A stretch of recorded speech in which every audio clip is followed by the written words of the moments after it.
At 58, Tom Greeley had buried more dreams than most men dare to have. The Texas rancher sat alone outside the auction house, staring at his empty coffee mug, the same chipped ceramic he'd used every morning for 3 years since Martha died. He wondered when life became nothing but empty routines. Inside that auction house, something was waiting that would change everything. A wounded wolf pup, trembling and half-starved in a crate, caught Tom's weathered eye. The auctioneer barely mentioned it. Damaged goods, they said.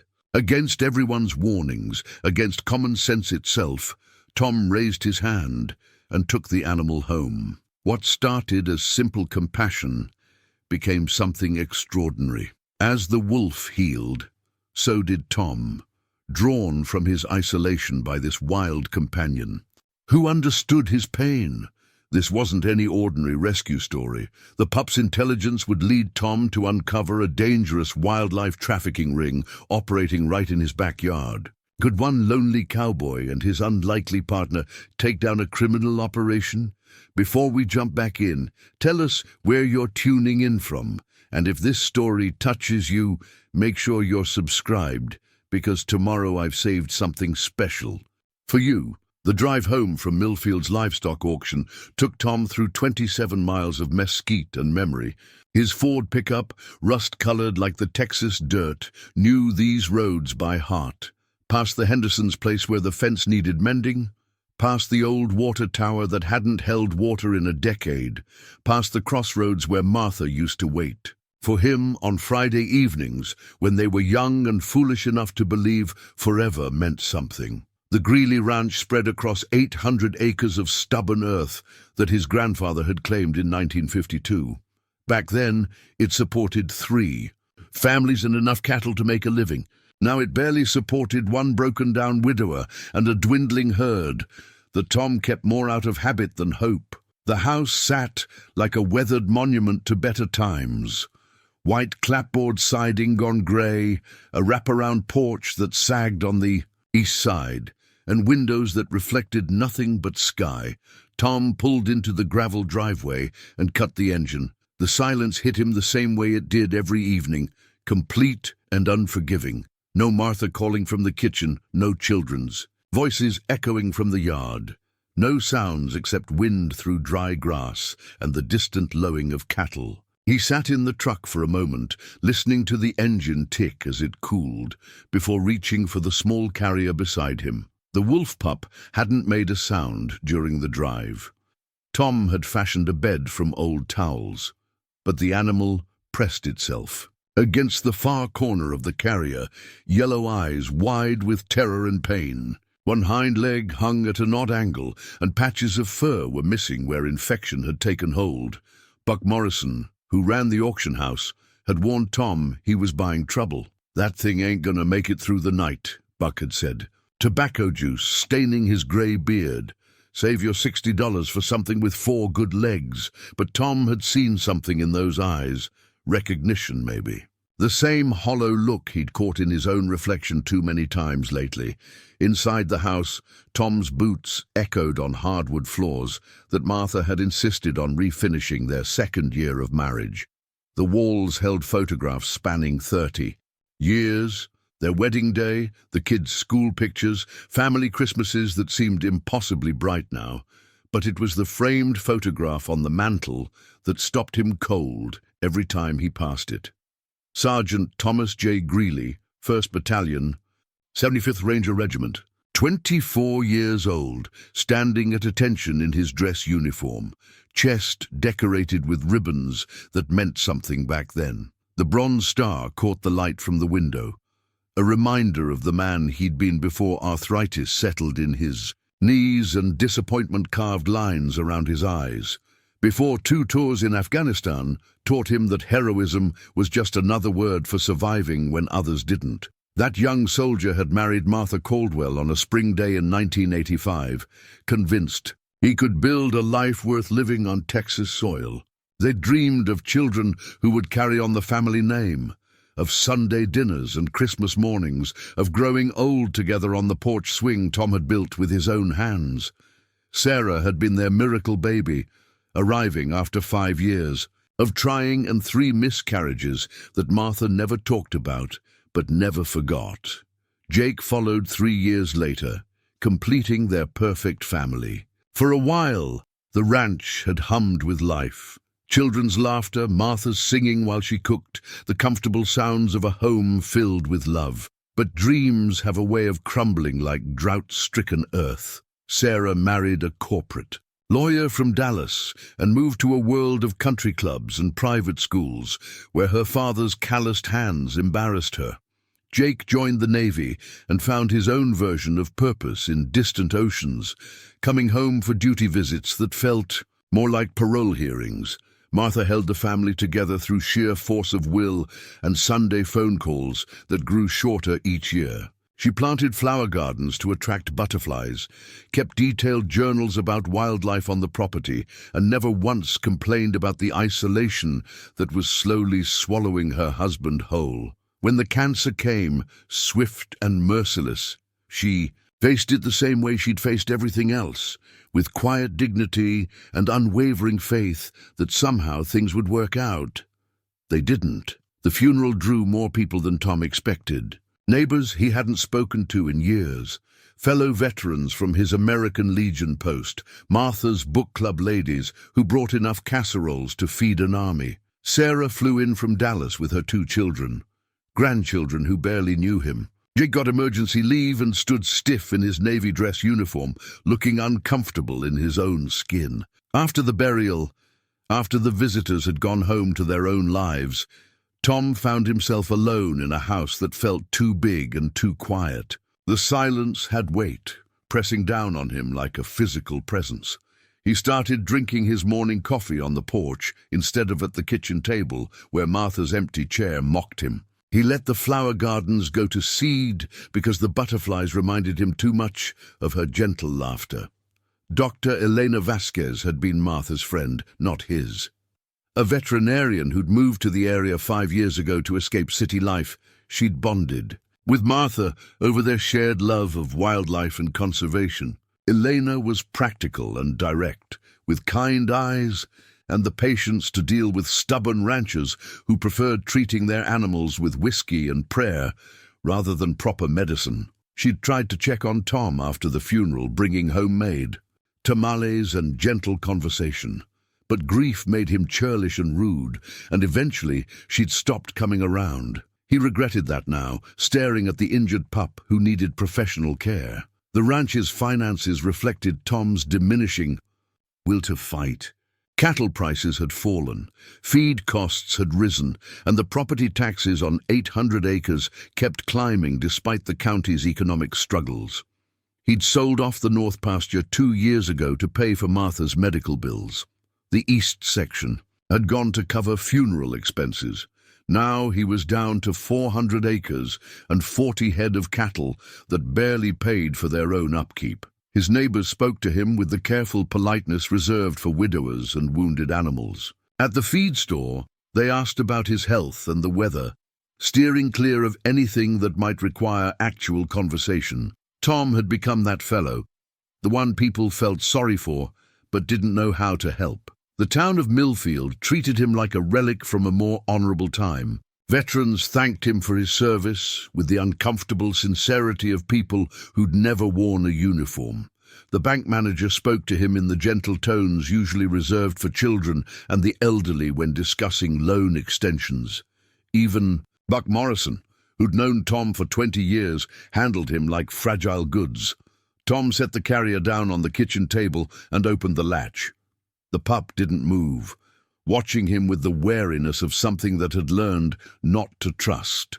Human hands. Tom understood that feeling. "Easy there, partner," he murmured, his voice rusty from disuse. "Nobody's gonna hurt you here." The kitchen smelled like old coffee and loneliness. Dishes sat in the sink because washing them meant acknowledging. He still had to eat, still had to go through the motions of living. The refrigerator hummed its monotonous song, interrupted only by the wall clock that Martha had insisted would help them stay on schedule. Tom reached into the carrier slowly, mindful of teeth that could do damage despite the animal's weakened state. The pup's fur was matted with dried blood and dirt, its breathing shallow and rapid. This close, he could see the intelligence in those yellow eyes, not the blank stare of a mindless animal, but the aware gaze of something that understood its circumstances. "You're hurt bad, aren't you?" Tom said softly. "But you're not ready to quit yet. I can see that." The pup's ears twitched at the sound of his voice, a small sign of trust that felt like a victory. Tom found an old blanket in the linen closet, one Martha had used for picnics when the kids were small. He arranged it in a cardboard box near the kitchen stove, creating a nest that might provide some comfort. When he lifted the pup from the carrier, it didn't struggle, though its body remained rigid with fear. As he settled the animal in its makeshift bed, Tom caught sight of his reflection in the kitchen window. Grey beard, lined face, eyes that had seen too much and hoped for too little, but something stirred in his chest as he watched the pup nose at the soft blanket, a feeling he'd almost forgotten. Purpose. For the first time in 3 years, something needed him. Outside, the sun was setting behind the mesquite, painting the sky in shades of orange and red that Martha would have called God's watercolors. Tom pulled his phone from his pocket and scrolled through the contacts until he found Dr. Vasquez's number. His thumb hovered over the call button for a long moment before he pressed it. The phone rang twice before her familiar voice answered. "Elena Vasquez." "Doc, it's Tom Greeley." He paused, searching for words that wouldn't sound foolish. "I need your help with something." The concern in Elena's voice cut through 3 years of awkward distance. "Tom, is everything all right? I've got an injured animal here, Doc. Wolf pup, maybe 3 months old. Found it at Morrison's auction." Tom looked down at the small form curled in the blanket, ribs showing through matted fur. "It's hurt bad."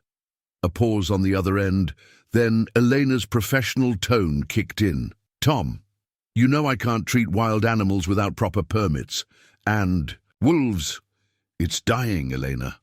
The words came out harder than he intended. "Whatever paperwork needs signing, we'll handle it later." Another pause.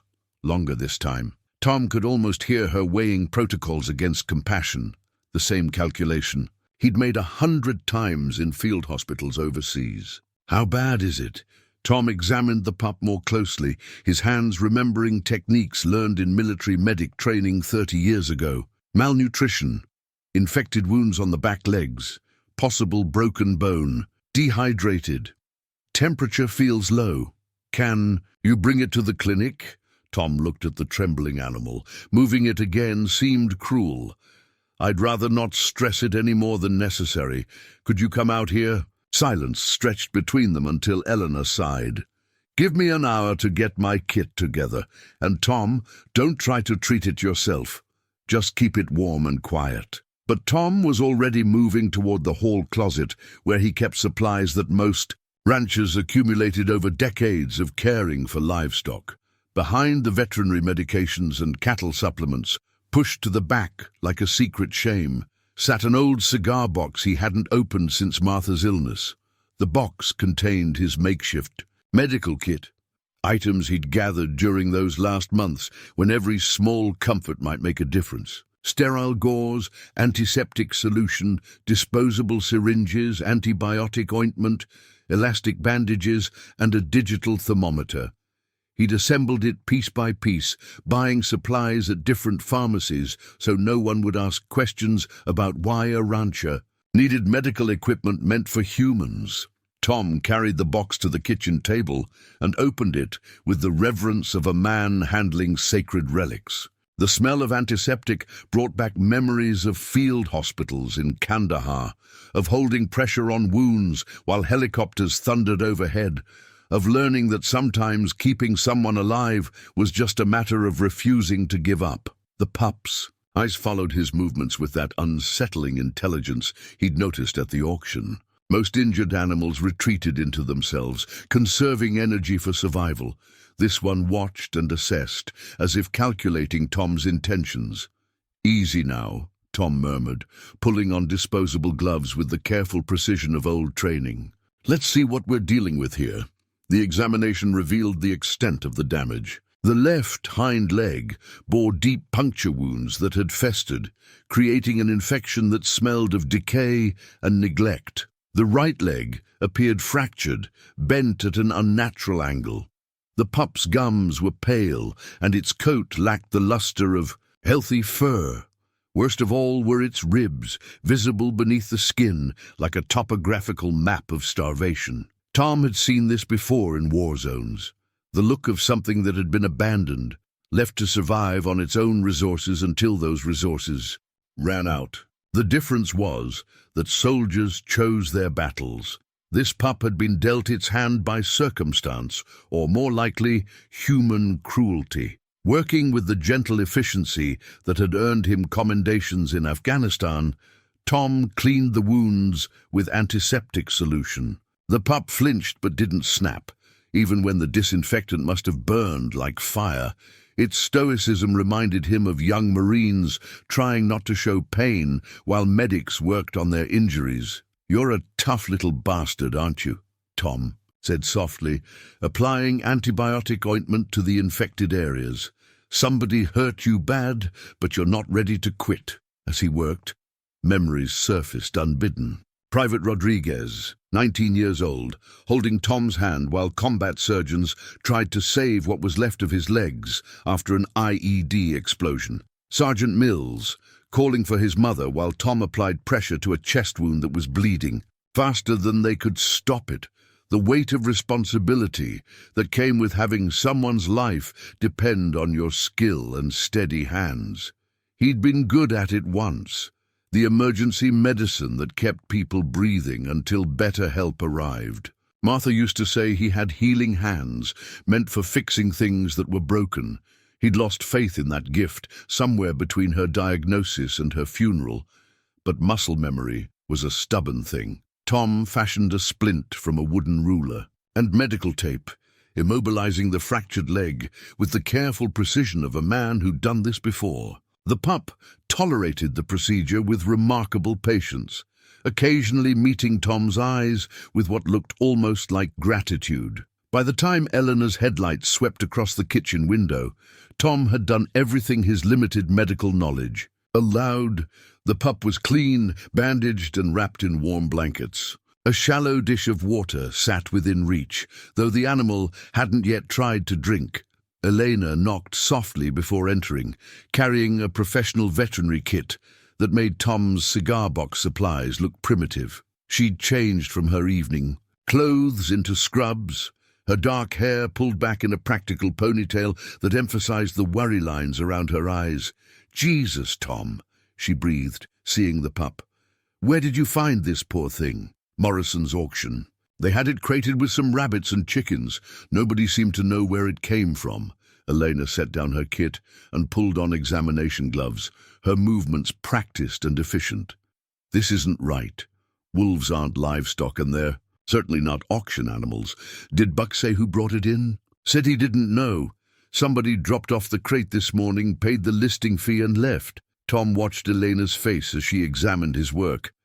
"I cleaned the wounds and splinted the leg. Figured that was better than waiting." "You did. Good work," Elena admitted, testing the splint's stability. "Military training?" "Combat medic certification. Long time ago." Elena nodded, understanding passing between them like a shared language. She'd treated enough veterans to recognize the careful competence that came from battlefield experience. "The infection is serious, but you caught it in time. The fracture is clean, should heal well if we can keep it immobilized." She prepared a syringe with antibiotics, her movements gentle but confident. The pup watched her approach without the wild panic Tom had expected. Instead, it seemed to understand that this was help arriving. "This is what bothers me," Eleanor said, administering the injection. "Look at how calm it is. Wild wolves especially. Injured ones fight like demons when handled by humans. This one acts almost domesticated. What are you thinking?" "I'm thinking somebody had this animal in captivity. The malnutrition suggests neglect, not wild living. And these wounds," she pointed to the puncture marks on the hind leg, "these look like bite marks from a larger dog, like it was being..." Bullied by other animals in close quarters, Tom felt something cold settle in his stomach, like it was being kept somewhere it shouldn't have been. Exactly. Elena's voice carried the authority of professional expertise. This pup was raised by humans, Tom. The question is why and how it ended up at a livestock auction with no documentation. They worked in companionable silence, Elena administering fluids through a subcutaneous injection, while Tom held the pup steady. The animal's breathing grew stronger as warmth and medication began to work their healing magic. He'll need round-the-clock care for the next few days, Elena said, packing up her equipment. Antibiotics every 8 hours, pain medication as needed. I'll come back tomorrow to check on him.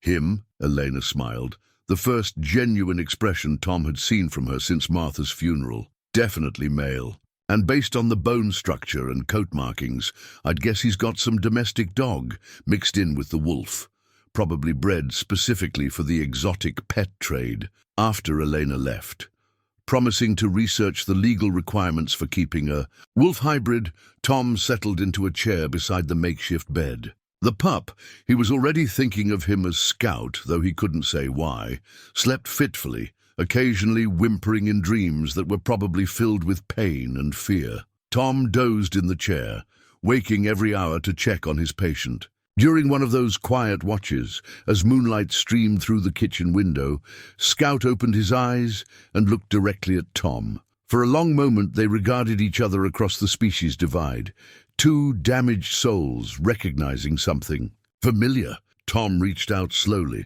offering the back of his hand. Scout sniffed cautiously, then pressed his nose against Tom's fingers in a gesture that felt like acceptance. "We're going to figure this out, partner," Tom whispered. "Whatever happened to you, whoever hurt you, we're going to make it right." Outside, a coyote howled in the distance, the sound carrying across empty pastures like a warning. Tom thought about Elena's words, about the implications of finding a wolf hybrid at a livestock auction with no documentation. Something illegal was happening, something that had left this innocent animal broken and abandoned. For the first time in 3 years, Tom Greeley felt the stirring of a purpose that had nothing to do with mere survival. Scout needed him, and maybe, just maybe, he needed Scout just as much. The first week passed in a rhythm Tom hadn't experienced since Martha's illness. The structured cadence of caring for something more fragile than himself. Every 4 hours, he administered antibiotics and checked Scout's temperature. Twice daily, he changed bandages with the methodical precision of a man who understood that healing required patience as much as medicine. Scout proved to be a patient that defied every expectation. Where Tom anticipated wild behavior, he found watchful cooperation. Where he expected fear, he discovered a cautious intelligence that seemed to evaluate each situation before responding. By the 3rd day, when Tom approached with medication, Scout would lift his head expectantly rather than cowering in the blanket. "You're something special, aren't you?" Tom murmured during one of their quiet sessions. "Most animals your age would be bouncing off the walls by now." The name came naturally on the 4th day, when Tom noticed how Scout's ears swiveled toward sounds beyond human hearing. The distant rumble of a neighbor's tractor, the approach of Elena's truck long before. It appeared in the driveway, even the subtle changes in Tom's footsteps that preceded mealtimes. Scout observed everything with the focused attention of a military reconnaissance specialist, cataloging information with systematic thoroughness. "Scout," Tom said aloud, testing how the name felt. "Yeah, that fits you." As if understanding Scout's tail gave a small wag, the first truly positive response Tom had seen from the healing animal. The daily routines that centered around Scout's care began to reshape Tom's existence in ways he hadn't anticipated. He woke earlier, energized by purpose rather than dragged from sleep by habit. His morning coffee tasted better when shared with a companion who watched his movements with genuine interest. Even mundane tasks like preparing meals took on new meaning when someone depended on his consistency.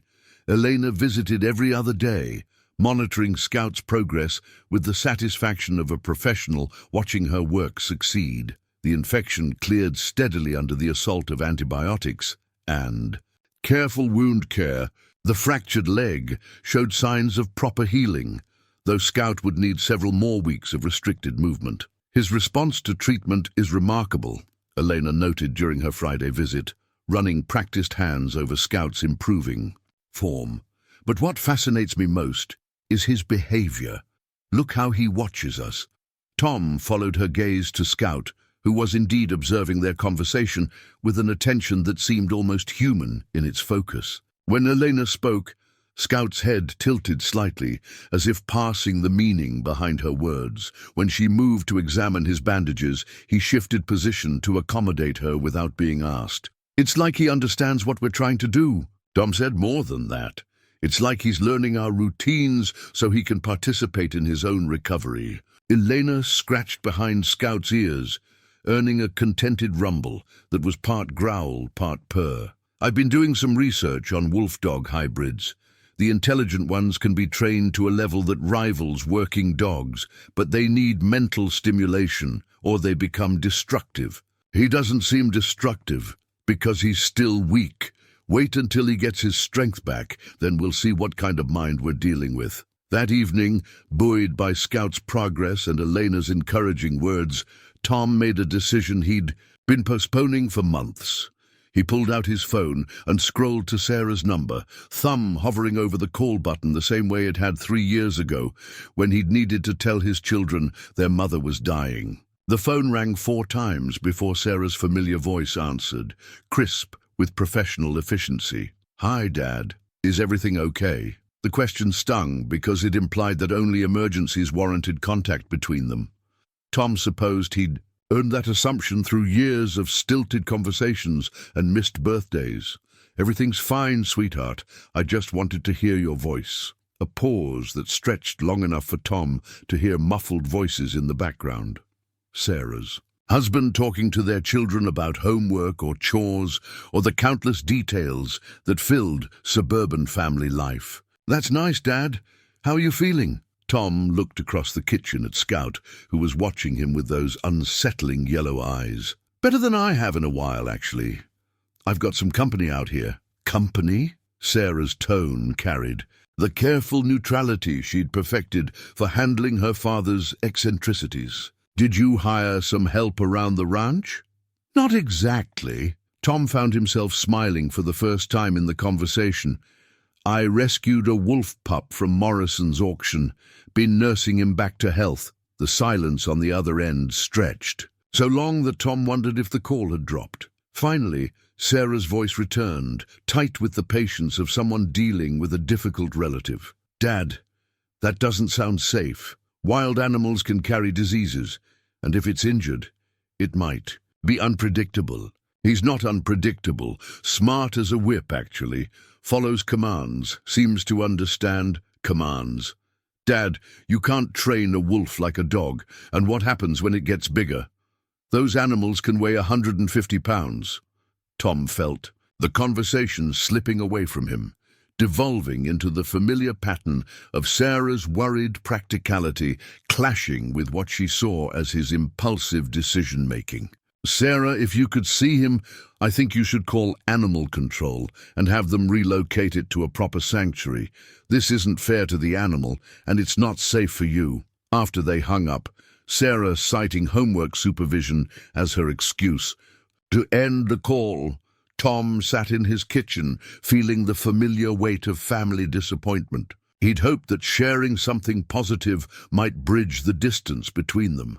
But instead, he'd only confirmed Sarah's belief that her father was becoming increasingly isolated and irrational. "She thinks I'm losing it, Scout," Tom said, reaching down to stroke the pup's head. "Maybe she's right." Scout responded by pressing his nose against Tom's palm, a gesture that felt like reassurance. Over the next few days, as Scout's strength returned, his unusual intelligence became impossible to ignore. He learned to ring a small bell Tom had hung by the door when he needed to go outside.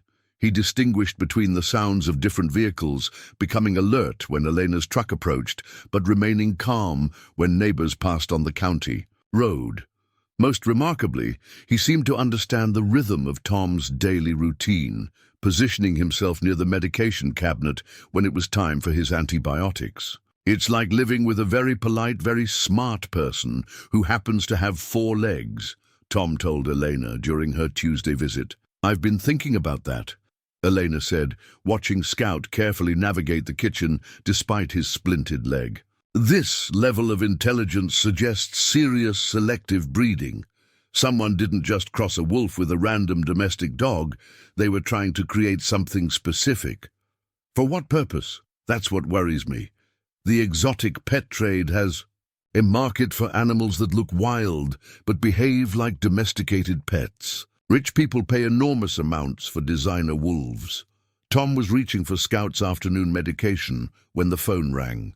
He didn't recognize the number on the display, but caller ID showed it was local. Greeley Ranch, he answered.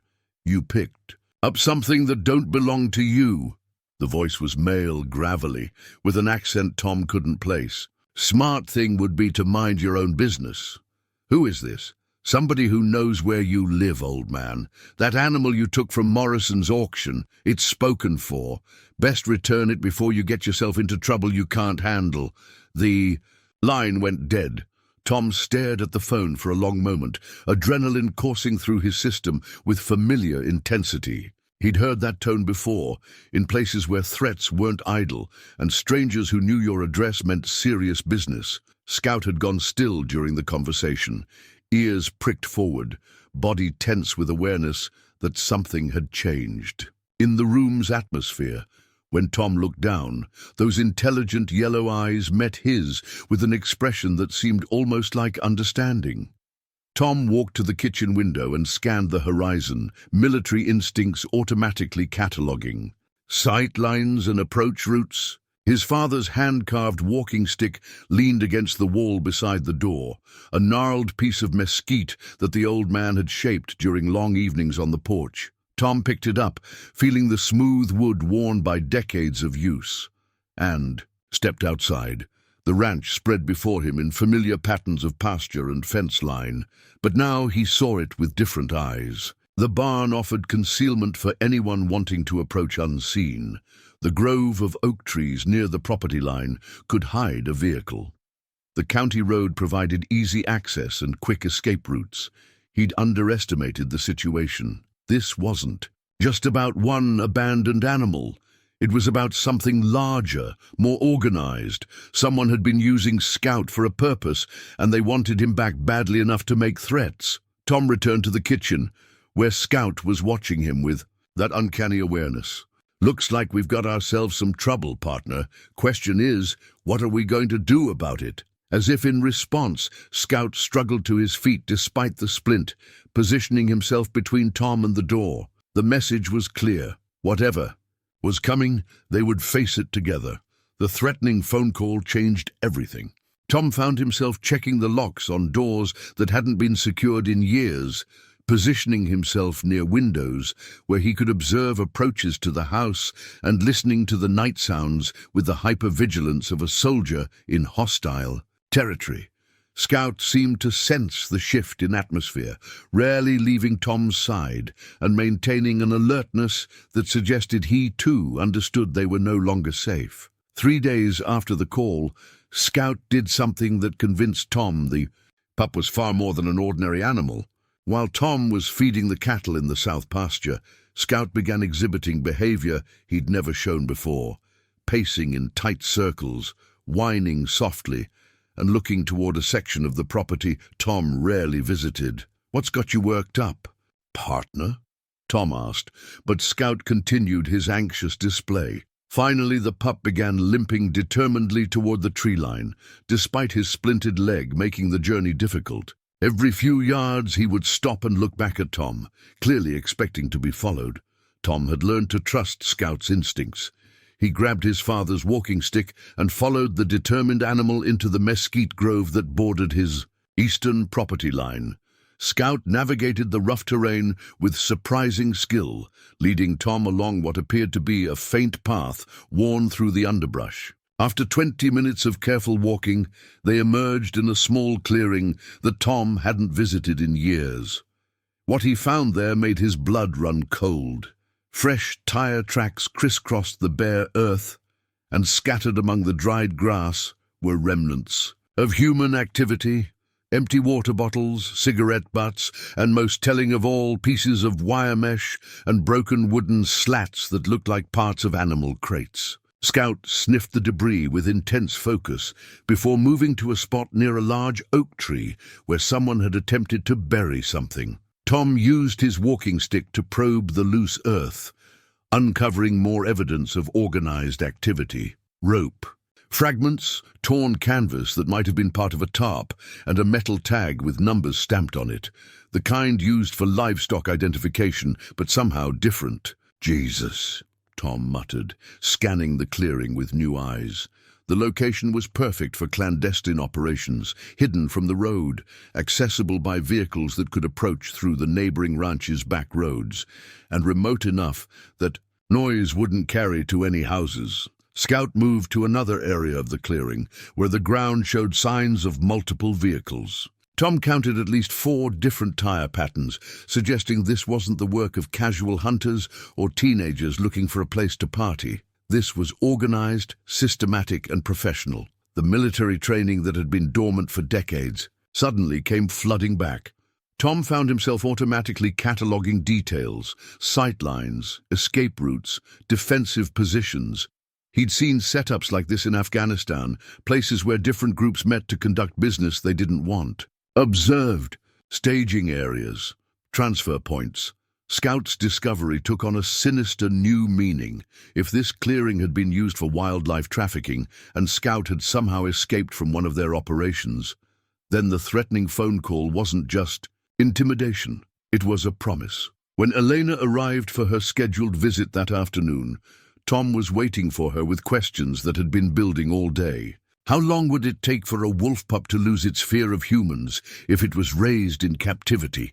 He asked, before she'd even set down her medical kit. Elena studied his face, noting the tension that hadn't been there during her previous visits. Depends on the circumstances, but with proper handling from birth, maybe 6 to 8 weeks. Why? Scout's too comfortable around people, too understanding of human behavior. Tom described what they'd found in the clearing, watching Elena's expression grow increasingly concerned.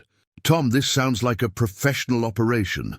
Wildlife trafficking is big business, and the people involved don't appreciate interference. But Scout escaped somehow, or was abandoned. More likely, he was part of a shipment that went wrong. These operations move animals quickly, from capture or breeding facilities to buyers.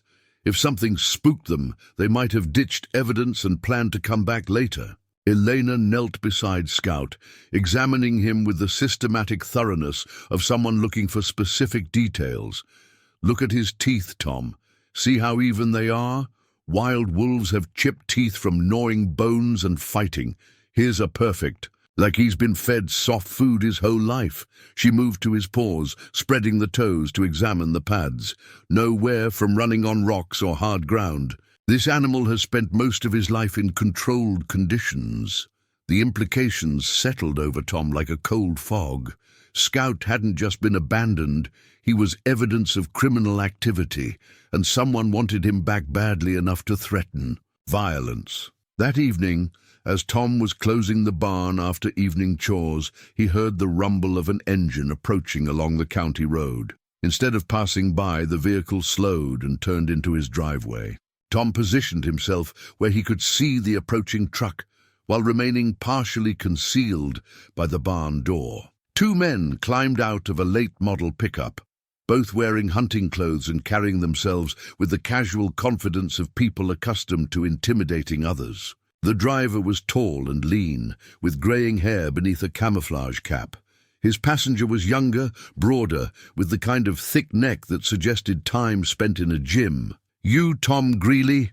the older man called out, not bothering to approach. "The house. "This is private property," Tom replied, stepping into view but keeping his distance. "You're trespassing. Just want to have a friendly conversation about that animal you picked up at Morrison's place. Seems there was a misunderstanding about ownership." "No misunderstanding. I paid for it fair and square." The younger man shifted position, and Tom noticed the bulge beneath his hunting jacket that suggested a shoulder holster. These weren't ordinary hunters. "That animal's got sentimental value," the older man continued. "We'd be willing to pay you double what you spent at the auction." "Not interested." The older man's friendly demeanor slipped slightly. "Maybe you didn't understand the phone call the other day. Sometimes old folks get confused about what's in their best interest." Tom felt the familiar calm that had kept him alive in combat, the slowing of time and sharpening of focus that came when diplomacy ended and survival began. "I understand perfectly. Now get off my property." Both men stared at him for a long moment, clearly reassessing their approach. Tom stood perfectly still, using silence as a weapon the way his instructors had taught him decades ago. Finally, the older man shrugged. "Suit yourself, old-timer, but accidents happen out here in the country, especially to folks living alone." They climbed back into their truck and drove away, leaving Tom standing in his driveway with adrenaline coursing through his system and the certainty that this was far from over. The next morning brought an unexpected arrival, Sarah's silver sedan pulling into the driveway with the urgent purpose of someone on a mission. Tom watched from the kitchen window as his daughter emerged wearing the crisp business attire that made her look older than her 35 years. Sarah knocked on the door rather than walking in, a formality that highlighted the distance between them. When Tom opened it, he found her studying his face with the analytical expression she'd inherited from her mother. "Dad, I came as soon as I could get away from work. I've been worried about you since our phone call. Come in, sweetheart." Tom stepped aside, suddenly conscious of how the kitchen looked. Scout's makeshift bed by the stove, medical supplies on the counter, the general air of a man whose life had taken an unexpected turn. Sarah's eyes found Scout immediately, and her expression softened despite her concerns. "Oh, Dad, he's beautiful." Scout looked up at the new arrival with calm interest, neither cowering nor showing aggression. After a moment he approached Sarah and sniffed her extended hand before sitting politely at her feet. "He's so well-behaved," Sarah said, surprise evident in her voice. "Too well-behaved, according to Elena. We think he was raised in captivity by people who knew what they were doing." As Tom explained the situation, the threatening phone call, the discovery in the clearing, the visit from the two men, he watched. Sarah's expression cycled through disbelief, concern, and finally fear. "Dad, you have to call the police. These people are dangerous." "And tell them what? That I found some trash in the woods and got a threatening phone call. They'll say it's a civil matter and suggest I hire a lawyer." Sarah was quiet for a long moment, watching Scout with the careful attention she'd once brought to difficult legal problems. "This isn't just about the wolf anymore, is it?" "No," Tom admitted. "It's about doing what's right, and maybe about remembering who I used to be, before I forgot how to fight for anything that mattered." Sarah looked at her father, really looked at him, and saw something she hadn't expected. The defeated posture was gone, replaced by the straight-back bearing of a soldier. His eyes had lost their vacant sadness and taken on the focused alertness of a man with a mission. "I'm scared for you," she said quietly. "I'm scared too," Tom replied. "But Scout needs protection, and apparently so do other animals these people are trafficking. Sometimes being scared means you're paying attention." That night, after Sarah had returned to Dallas with promises to call daily and threats to involve the authorities herself if necessary, Tom sat in his kitchen with Scout at his feet and Martha's leather-bound journal open on the table. He'd found it while looking for maps of the property, and what he'd discovered inside had shaken him to his core. Martha had been documenting strange activities for months before her death. Unusual vehicle traffic on neighboring roads, reports from other ranchers about missing livestock, and most disturbing of all, her own observations about wildlife disappearances on their property. May 15th, he read aloud to Scout. Found another set of tracks near the east fence line. Something big, moving in groups. Tom says it's probably coyotes, but coyotes don't move in formation like this. The entries continued, painting a picture of Martha's growing concern about organized criminal activity in their area. The final entry, dated just 2 weeks before her diagnosis, sent ice through Tom's veins. I think they know I've been watching. The same truck has driven past the house 3 times this week, slowing down each time. I should tell Tom, but he's been so distant lately. Maybe I should call Elena instead. Martha had known. She'd been investigating the same operation that had produced Scout, and she'd been scared enough to consider reaching out for help. Tom closed the journal with trembling hands, finally understanding that his wife's death might not have been the random cruelty of cancer, but something far more sinister. Scout pressed against his leg, offering comfort that felt like a promise. Whatever had happened to Martha, whatever these people were doing to innocent animals, Tom was going to make it right, even if it killed him. Martha's journal changed everything. Tom spent a sleepless night reading and rereading her entries, each one painting a clearer picture of an operation that had been using his property as a staging ground while he remained oblivious. The guilt was crushing. His wife had died knowing something was wrong, and he'd been too wrapped up in his own misery to listen. By dawn, he'd made a decision that would have seemed impossible just a week earlier. He was going to find out exactly what had happened on his land, and he was going to stop it. The storage closet in the back bedroom hadn't been opened since he'd packed away his military gear after Martha's funeral. Behind boxes of Christmas decorations and old photo albums, wrapped in canvas and preserved with the care of a man who'd once depended on his equipment for survival, lay the remnants of Sergeant Tom Greeley's war kit. The night vision goggles were military surplus from his Afghanistan deployment, older technology by current standards, but still functional. Tom tested the battery pack and adjusted the head strap, muscle memory guiding his hands through procedures he'd practiced thousands of times in hostile territory. The weight felt familiar, comforting in the way that old tools comfort craftsmen. Scout watched the preparations with intense interest, seeming to understand that something significant was happening. When Tom put on dark clothing and began checking his equipment, the pup struggled to his feet despite his healing leg. "Not tonight, partner," Tom said gently. "Your job is to heal. Mine is to figure out what we're dealing with." But Scout had other ideas. He positioned himself by the door with unmistakable determination, yellow eyes reflecting Tom's flashlight beam with stubborn resolve. Tom considered the situation. Scout knew this property better than any bloodhound, and his unusual intelligence might prove valuable. Against his better judgment, he found an old towel and fashioned a sling that would support Scout's splintered leg while allowing him to move. "All right, but we do this my way. Quiet, careful, and if I say run, you run." They left the house at midnight, moving through familiar terrain that looked alien under the green wash of night vision. Tom had patrolled these pastures for 30 years, but he'd never noticed how many concealed approaches existed, how many blind spots could hide observers or intruders. Scout moved beside him with surprising stealth, instinctively understanding the need for silence.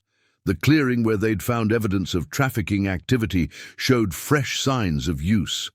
New tire tracks, cigarette butts that still held the smell of recent smoking, and drag marks that suggested heavy objects had been moved. Tom photographed everything with a digital camera modified for low-light operation, documenting the scene with the thoroughness of someone who understood that evidence might be the difference between justice and cover-up. Scout led him to areas Tom would never have found alone.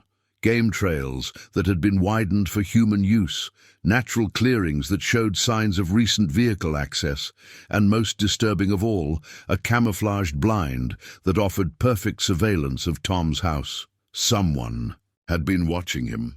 For how long, he couldn't determine, but the sophisticated construction of the hide suggested this wasn't casual observation. This was professional reconnaissance, the kind of surveillance that preceded operational planning. Tom's hands shook slightly as he photographed the blind, not from fear, but from anger.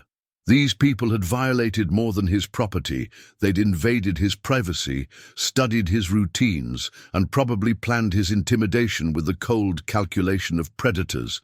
Selecting prey. Over the next 3 nights, Tom and Scout conducted systematic reconnaissance of the entire property. What they discovered confirmed his worst suspicions. His ranch was part of a larger network. Established routes connected his land to neighboring properties, creating corridors that allowed movement without using public roads. The operation was sophisticated, patient, and probably worth millions of dollars. Sarah called every evening as promised, and Tom found himself looking forward to conversations that gradually moved beyond worried formalities. When he described his nighttime investigations, carefully omitting the most dangerous details, he heard something in his daughter's voice he hadn't heard in years. Respect. "You're different, Dad," she said during their Thursday evening call. "You sound like yourself again." "I feel like myself again," Tom admitted, "maybe for the first time since your mother died. This is dangerous, though. Promise me you're not taking unnecessary risks." Tom looked across the kitchen at Scout, who was listening to the conversation with that uncanny awareness. "I'm being careful, sweetheart, but some things are worth the risk." Eleanor became his crucial ally when he shared Martha's journal and his surveillance photographs. Her professional network of veterinarians, wildlife rehabilitators, and conservation officers provided access to information that confirmed the scope of the trafficking operation. "This is bigger than I thought," she told him over coffee on Friday morning, spreading documents across his kitchen table. "I've been making discreet inquiries, and several veterinarians in the area have reported suspicious requests for services. Someone's been trying to buy antibiotics and surgical supplies without proper documentation. For the animals they're trafficking? That's my guess. They need medical support to keep valuable specimens alive during transport." Elena pointed to one of Tom's photographs showing tire tracks. "These patterns suggest heavy vehicles, trucks or large vans designed for hauling livestock. How do we stop them? We need more evidence, something solid enough to convince law enforcement to take this seriously." Elena's expression was grim. "And we need to be careful. These people have too much invested to walk away quietly." That afternoon brought Jake's arrival, unannounced and clearly concerned by his sister's phone calls. Tom hadn't seen his son in 2 years, and the reunion was awkward, with unspoken tensions and the careful politeness of men who'd hurt each other without meaning to. Jake was 32, a Navy electronics technician, with his father's broad shoulders and his mother's practical intelligence. He'd inherited Tom's tendency to retreat when emotions ran high, which had made their relationship particularly difficult after Martha's death. "Sarah says you've adopted a wolf," Jake said, setting down a duffel bag that suggested he planned to stay. "Scout's not exactly adopted, more like we're helping each other out." Jake's skepticism evaporated the moment he met Scout. The pup approached him with the same calm assessment he'd shown Sarah, studying Jake for a long moment before, accepting a cautious head scratch. "He's not what I expected," Jake admitted. "Nothing about this situation is what I expected." Tom showed Jake the evidence they'd gathered, watching his son's expression shift from concern to professional interest. Navy electronics training had taught Jake to recognize sophisticated operations, and what he saw in the photographs clearly impressed him. "Dad, this is organized crime-level stuff. You're talking about people with serious resources and connections." "I know. So why not turn everything over to the FBI and let them handle it?" Tom considered the question carefully. "Because by the time federal agents get organized and coordinate with local law enforcement, these people will have cleaned up their operation and moved somewhere else. Other animals will suffer, and Martha's death will remain just another statistic." Jake studied his father's face, seeing something he remembered from childhood, the quiet determination that had made Tom Greeley someone his fellow soldiers followed into combat. "What do you need me to do?" The answer came that evening, when the traffickers made their most direct threat yet. Tom was showing Jake the hidden blind when Scout suddenly went rigid, ears forward and hackles raised. Seconds later, Tom's enhanced hearing caught the sound of approaching vehicles. They took cover in the tree line as two trucks approached the clearing, headlights cutting through the darkness. Tom counted 6 men, all armed, all moving with the disciplined coordination of professionals. Through his night vision scope, he recognized the 2 men who'd visited his ranch earlier. "Spread out and search," the older man ordered. "That old bastard's been snooping around, and I want to know what he's found." Tom and Jake remained motionless as the search team swept the area with military precision. These weren't casual criminals. They were trained operators who understood tactical movement and zone clearance. Scout pressed against Tom's leg, every muscle coiled for action despite his healing injuries. When one of the searchers approached their hiding spot, the pup's lips pulled back in a silent snarl that revealed teeth designed for more than show. The searcher passed within 10 feet of their position without detecting them, but Tom understood the message. The next encounter wouldn't be a casual threat or attempted intimidation. These people were prepared for violence, and they were running out of patience. After the trucks departed, Jake was quiet for a long moment. "Dad, these aren't local criminals. This is something bigger, more dangerous than anything we can handle alone." "Maybe," Tom agreed, "but they made one mistake." "What's that?" Tom looked down at Scout, whose yellow eyes seemed to glow with intelligence and determination.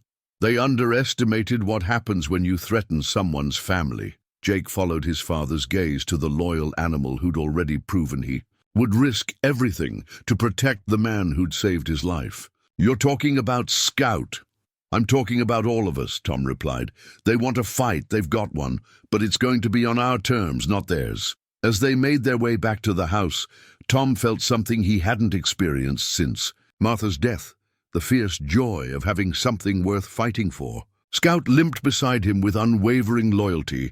Jake walked with the confidence of a man who'd found his purpose, and somewhere in the distance, their enemies were discovering that Tom Greeley was no longer the broken widower they'd been counting. And the war was about to begin. For the first time in 3 years, the dining room table was cleared of dust and set for a family meal. Martha had always insisted that important conversations happened over food, and as Tom looked at the familiar oak surface where his children had done homework, carved initials, and shared countless family dinners, he understood why she'd been right. Jake had driven to town for supplies, returning with laptops, maps, and the kind of organizational materials that turned amateur investigation into systematic intelligence gathering. Sarah had arrived from Dallas that afternoon, bringing legal expertise and the kind of methodical thinking that made her successful in corporate law. Scout positioned himself at the corner of the table where he could observe everyone while remaining out of the way. A tactical choice that reminded Tom of soldiers who instinctively selected positions offering maximum situational awareness. The pup's intelligence continued to evolve, and Tom found himself including Scout in planning discussions as if he were another team member. "All right," Sarah said, opening her laptop and spreading documents across the table. "If we're going to do this properly, we need to approach it like building a legal case. Evidence, witnesses, documentation." Jake nodded, pulling up aerial photographs on his tablet. "I've been studying the property boundaries and access routes. Dad's right about this being part of a larger network. Look at this." He highlighted routes connecting Tom's ranch to 3 neighboring properties, creating corridors that avoided main roads and residential areas. "This isn't random. Someone spent time planning these routes for maximum stealth and efficiency." Tom studied the maps with professional interest. In Afghanistan, we called patterns like this rat lines, established routes for moving personnel and supplies without detection. This has the same level of sophistication. Tell us about that, Sarah said, looking at her father with new attention. Your military experience. What did you actually do over there? Tom was quiet for a moment, unused to talking about things he'd spent decades trying to forget. Scout sensed the shift in his mood and moved closer, offering silent support. I was part of a specialized unit that conducted reconnaissance and direct action missions, Tom finally said. We'd go into hostile territory, gather intelligence, and sometimes eliminate targets that conventional forces couldn't reach. The skills, transfer, surveillance, planning, understanding how criminal organizations operate. Jake leaned forward with genuine interest. What made you good at it?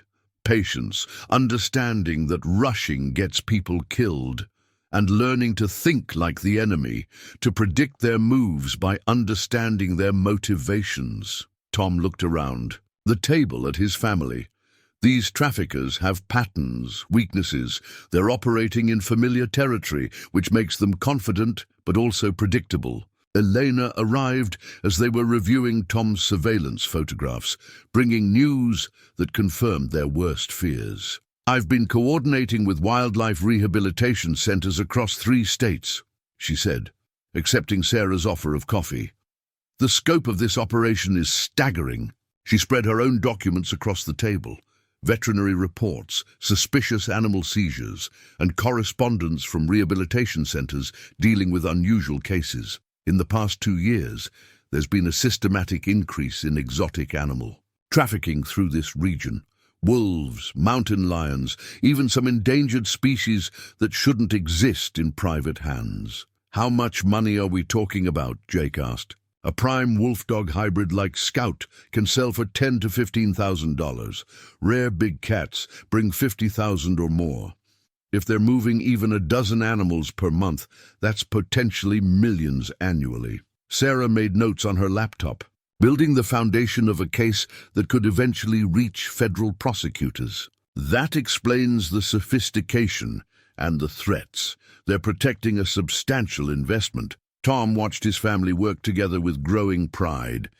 Jake's technical expertise, Sarah's legal training, and Elena's professional network were combining into something more formidable than he could have achieved alone.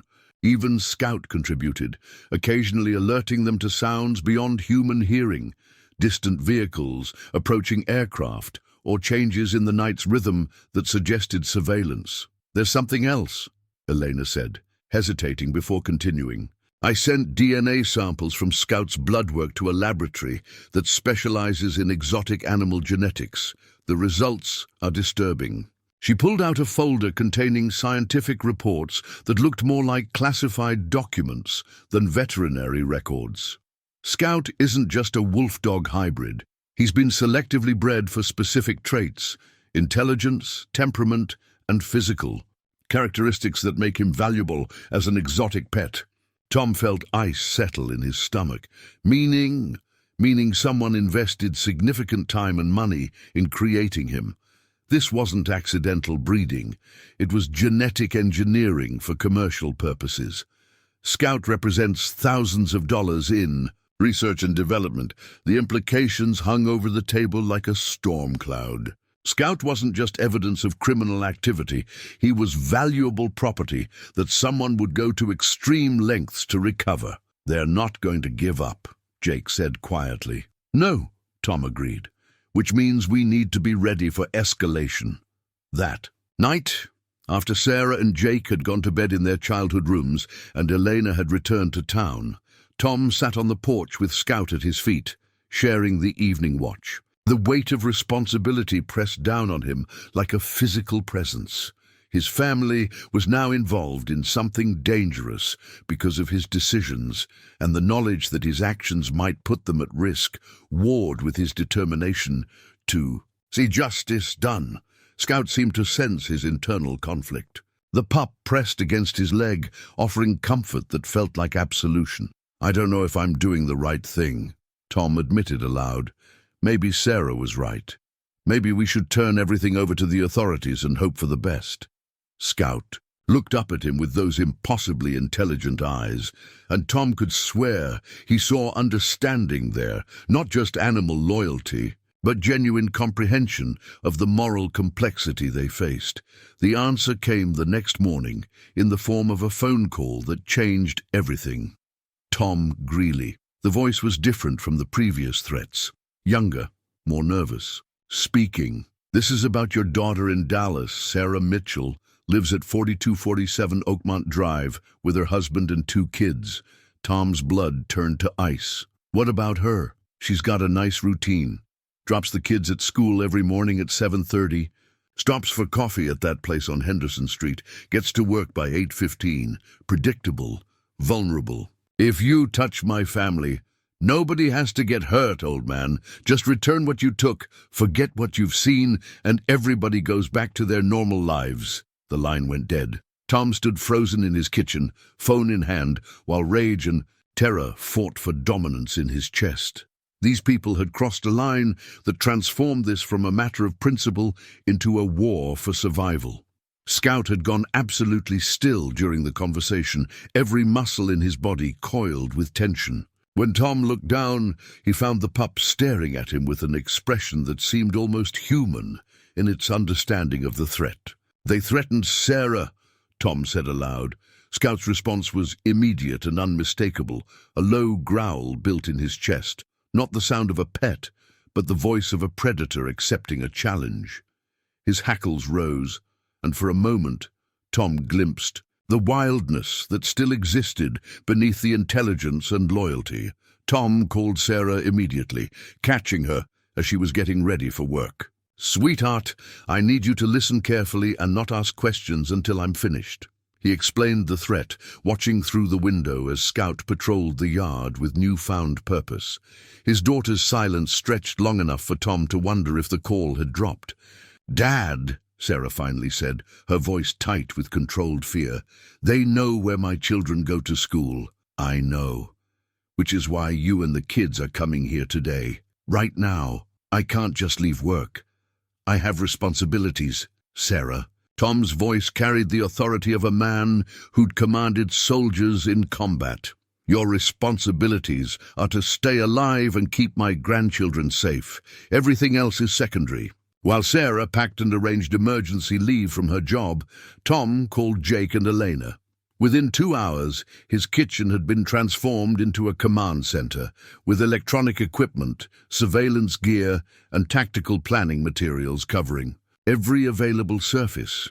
Scout had appointed himself chief of security, positioning himself where he could monitor all approaches to the house while remaining close enough to protect the family. His behavior had shifted from pet-like companionship to something more primal and focused.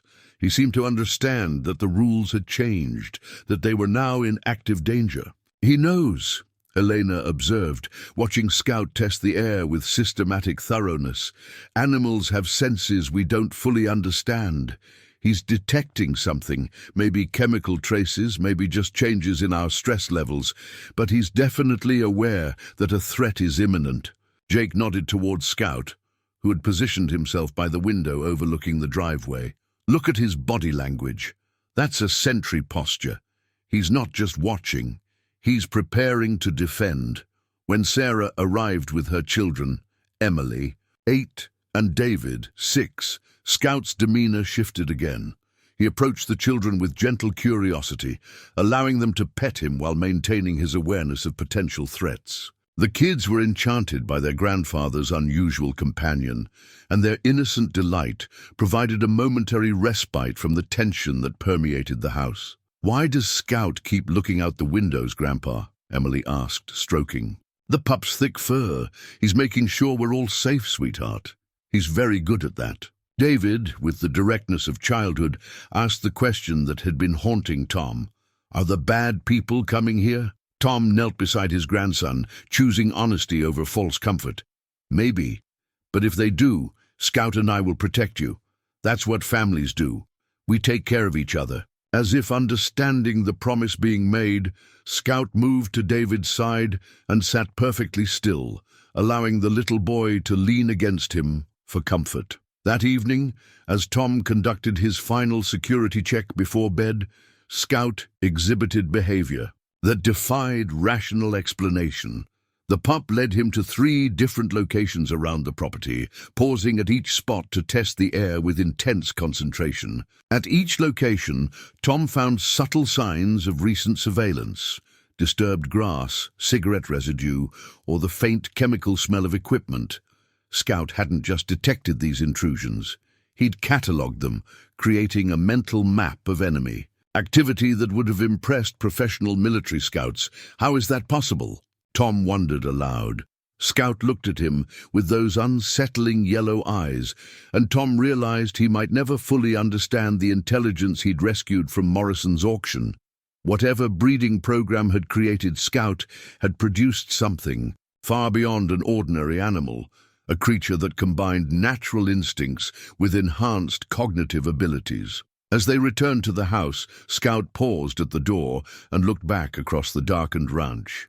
His body language conveyed a message that needed no translation. Let them come. We're ready. Tom understood that they'd moved beyond the possibility of peaceful resolution. The traffickers had threatened his family, which meant the gloves were coming off. Tomorrow, he would begin fighting back with every skill he'd learned in 30 years of military service, and Scout would be right beside him, proving that loyalty and intelligence were more powerful than greed and intimidation. Elena arrived at dawn with a manila envelope that would change everything Tom thought he knew about Scout, his property, and his wife's death. She moved with the tense urgency of someone carrying information too dangerous to discuss over the phone, and her expression held the grim weight of a professional who'd uncovered something that made her question everything she thought she understood about her work. "We need to talk," she said without preamble, settling at the kitchen table where the family had been planning their defense. "All of us." Sarah and Jake emerged from their bedrooms, drawn by the tone in Elena's voice that suggested this wasn't routine veterinary business. Scout positioned himself where he could observe the conversation, those intelligent yellow eyes tracking between speakers as if following the discussion. Elena opened the envelope and spread its contents across the table. Scientific reports, genetic analyses, and correspondence that looked more like intelligence briefings than veterinary documents. At the center of the pile lay a single sheet of paper labeled Genetic Analysis, Specimen SC001. Scout's DNA results came back, Elena began, her voice carefully controlled. "What I found is worse than I imagined." Tom studied the genetic report, trying to make sense of scientific terminology that seemed designed to obscure rather than clarify. "What exactly are we looking at?" "Scout isn't just a wolf-dog hybrid. He's been specifically engineered." Elena pointed to a section highlighting genetic markers. Someone used advanced breeding techniques to create an animal with enhanced intelligence, docile temperament, and physical characteristics that make him extremely valuable in the exotic pet trade. Jake leaned forward, his technical background helping him pass the scientific jargon. "You're talking about genetic manipulation, like selective breeding on steroids." "Exactly. This level of genetic optimization doesn't happen by accident. Scout represents years of research, careful breeding selection, and significant financial investment." Elena's expression was grim. "Based on these markers, I'd estimate he's worth at least $25,000 to collectors who want exotic pets with domestic animal temperaments." Sarah made notes on her laptop, building the legal case even as the personal implications became clear. So Scout wasn't just abandoned, he was valuable property that went missing. More than that. Eleanor pulled out additional documents: shipping, manifests, veterinary records, and communication transcripts that had been forwarded by contacts in law enforcement. I've been coordinating with wildlife investigators, and Scout was part of a much larger operation. He was one of 15 animals in a shipment that was intercepted by authorities in Oklahoma 3 months ago. Tom felt the world shift beneath him. Intercepted? The traffickers were transporting exotic animals from breeding facilities to buyers across the country. When law enforcement moved in, the criminals scattered, abandoning vehicles and cargo to avoid capture. Eleanor's voice grew harder.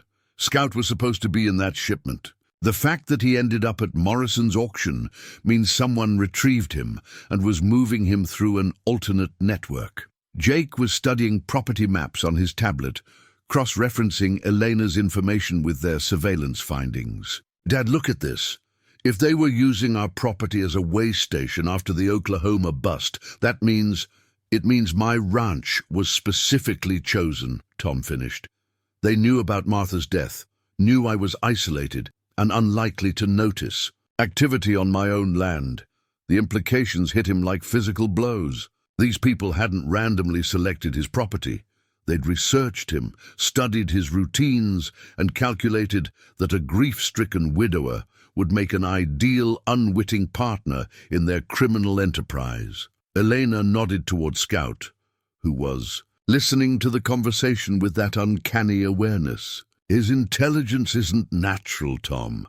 It's the result of selective breeding for traits that make exotic pets appealing to wealthy collectors. He's been designed to be smarter than a normal wolf, more loyal than a typical dog, and physically impressive. Enough to satisfy people who want to own something wild, but he escaped somehow, or was left behind when the operation went wrong. These trafficking networks move quickly when threatened. If they thought Scout was compromised or too recognizable, they might have planned to dispose of him rather than risk exposure." Sarah looked up from her laptop, her legal training helping her see patterns the others missed. "The timing fits. Scout appeared at Morrison's auction just days after you called Dad about finding tracks on the property. If they were using the ranch as a way station and something spooked them, they dumped the evidence," Tom concluded, "including Scout." Elena pulled out the most damning document, a veterinary record with Scout's breeding information and ownership history. "This is where it gets personal, Tom. According to these records, Scout was specifically bred for a buyer who requested enhanced intelligence and tracking abilities. Someone wanted a wolf that could serve as both companion and security. Animal." Tom studied the document, noting dates and locations that painted a picture of Scout's life before the auction. "Where was he bred?" "A facility in Montana that was raided by federal agents last year. The owner disappeared, but not before destroying most of his records." Elena's expression was grave.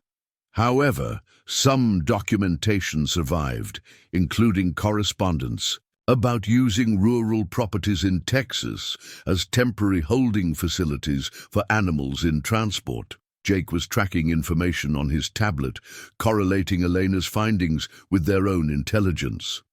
"Dad, there's something else. I've been monitoring radio frequencies in the area, and I'm picking up encrypted communications that suggest active coordination between multiple parties." "What kind of communications?" "Military-grade equipment, rotating frequencies, code words. This isn't amateur hour. These people have the resources and training of a professional operation." Elena reached into her folder and pulled out a photograph that made Tom's blood run cold. It showed Martha talking to a man beside a dark pickup truck, the image apparently taken with a telephoto lens from a considerable distance. "This was in the files I received from law enforcement. It was taken 6 months before Martha's death." Tom stared at the photograph, recognizing the location as the far corner of his property, where Martha often walked to observe wildlife. The man in the image was the same person who'd threatened him at the ranch, the older trafficker who'd warned him about accidents happening to people who lived alone. "They were watching her," he said, his voice barely above a whisper. "The correspondence suggests they were concerned about her wildlife observations." Martha had been documenting unusual animal activity, and some of her journal entries were getting attention from local conservation groups. Sarah reached across the table to touch her father's hand. "Dad, what are you thinking?" Tom was quiet for a long moment, pieces of a puzzle finally clicking into place in his mind. Martha's growing concern about wildlife disappearances, her secretive phone calls in the months before her diagnosis, the way she'd started looking over her shoulder when they drove to town, the unusual aggressiveness of her cancer, which had defied every treatment and progressed faster than medical experts expected.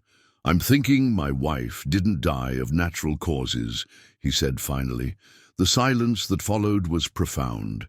Elena, with her veterinary training, understood the implications. Immediately, Jake's military electronics experience had taught him about sophisticated methods of causing undetectable harm. Sarah's legal background helped her recognize the pattern of threat elimination that criminal organizations employed to protect their interests. Scout moved closer to Tom, pressing against his leg in a gesture that felt like both comfort and solidarity. The pup had lost his freedom to these same people, had been bred and manipulated for their profit, and had somehow survived their disposal when he became inconvenient. "We can't prove it," Sarah said quietly. "No," Tom agreed, "but we can stop them from doing it to anyone else." Elena gathered her documents, her expression reflecting the weight of professional responsibility. "Tom, if your suspicions are correct, these people are capable of anything. Martha was killed because she threatened their operation. They won't hesitate to eliminate you and your family if you become a similar threat. Then we better make sure we eliminate them first."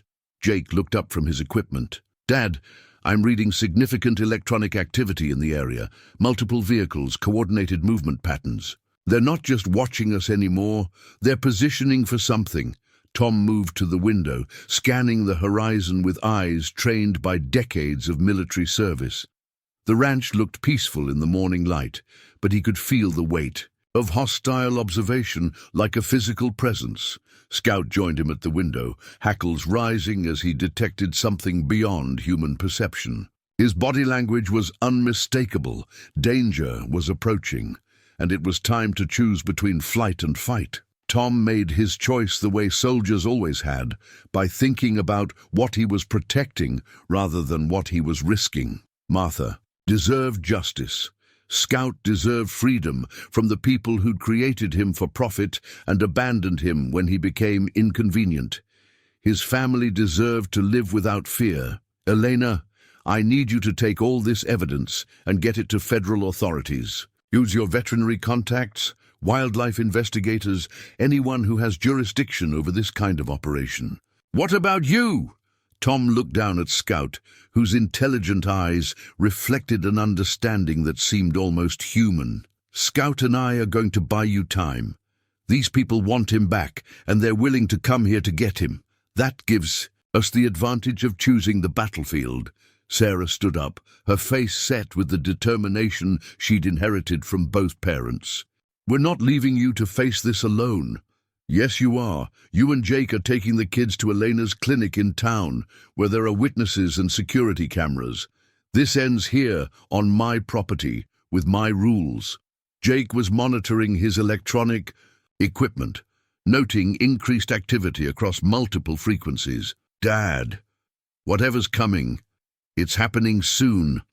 I'm reading at least 4 vehicles converging on our location." Tom nodded, feeling the familiar calm that preceded combat. "Then we better get ready to give them the welcome they deserve." Scout moved to the door, every muscle coiled for action despite his healing injuries. His message was clear. Whatever Tom was planning, he would be part of it. They'd saved each other once, and now they would fight for each other, as his family prepared to leave for safety, and Elena gathered evidence that might bring justice for Martha. Tom found himself looking at Scout with new understanding. This remarkable animal wasn't just a victim of human greed. He was a survivor who'd overcome genetic manipulation, criminal exploitation, and abandonment to find loyalty and purpose. Together, They would prove that some bonds couldn't be broken by profit margins or intimidation. The traffickers had created Scout to be a commodity, but they'd accidentally created something far more dangerous, a partner who would fight to the death for the man who'd given him freedom. The war was about to begin, and Tom Greeley finally understood what he was really fighting for. Not just justice for his wife or protection for his family, but the principle that some things were too precious to be bought and sold. Scout seemed to understand as well. His low growl carried a promise that echoed Tom's own determination. Let them come. We'll be ready. The decision came to Tom with the clarity that only emerges when all other options have been exhausted. As he watched his family prepare to leave for the safety of Elena's clinic, he understood that running would only delay the inevitable confrontation. These people had killed Martha, threatened his children, and turned innocent animals into commodities. The time for half measures and hoping for outside intervention had passed. Jake, before you go, I need your help with something. Tom led his son to the dining room table, where he spread a detailed topographical map of the ranch across the familiar surface. Using a red pen, he began marking positions with the systematic precision of a man who'd planned military operations in hostile territory. This is going to be their approach route, he said, drawing arrows from the county road through the concealed access points they'd discovered during their surveillance. They'll want to control the high ground here and here, which gives them sight lines to the house and barn. Jake studied the map with professional interest, his Navy training helping him understand the tactical considerations. What about escape routes if things go wrong? That's where Scout comes in. Tom marked additional positions on the map. He knows every trail, every hiding spot, every defensible position on this property. If I have to fall back, he can guide me to places they'll never find. Sarah approached the table, her face set with the stubborn determination that reminded Tom so much of her mother. Dad, this is insane. You're talking about fighting professional criminals with military training. I'm talking about using the advantages I have. Tom's finger traced defensive positions on the map. This is my ground, my rules. They have to come to me, which means I choose the battlefield. Elena had been listening from the kitchen doorway, her veterinary bag packed and ready. Tom, I've contacted every law enforcement agency with jurisdiction, sheriff's department, state police, federal wildlife investigators. They're coordinating a response, but it's going to take time. How much time? 12 to 18 hours for a properly coordinated federal response, maybe 6 hours for local backup. Tom looked at his battle plan map, calculating timing against the electronic activity Jake had been monitoring. They're not going to wait that long. Jake's reading suggests they're moving tonight. Jake nodded grimly. The communications have shifted to operational frequencies. Whatever they're planning, it's happening soon. Tom made the decision that would define everything that followed. Then we give them what they want. Scout and I stay here and draw their attention while you get that evidence to federal authorities. When law enforcement finally arrives, they'll find enough proof to shut down the entire network. And if something happens to you, Sarah's voice was tight with barely controlled fear, then you make sure Martha's death wasn't meaningless. You make sure Scout's story gets told. And you teach my grandchildren that sometimes you have to stand up to bullies, no matter how powerful they are. The next hour was devoted to preparations that felt like both military planning and family farewell. Tom retrieved weapons from the gun safe that hadn't been opened since hunting season. His service pistol, a hunting rifle with a high-powered scope, and ammunition that he checked with the automatic precision of old training. Scout watched the preparations with intense focus, seeming to understand that the routine medical care and quiet recovery were ending, replaced by something that required different skills. When Tom began explaining basic tactical movement to his grandchildren, Scout positioned himself as part of the lesson. Emily, David, this is important, Tom said, kneeling beside his grandchildren in the living room. If you ever hear loud noises, or see Uncle Jake moving quickly, what do you do? Get small and quiet, Emily recited, practicing the low crawl Tom had taught her.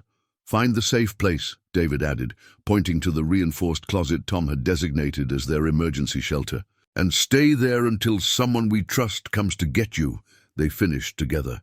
Scout demonstrated his own understanding by moving between the children and the windows, placing himself as a barrier against potential threats. His protective instincts had evolved beyond simple loyalty.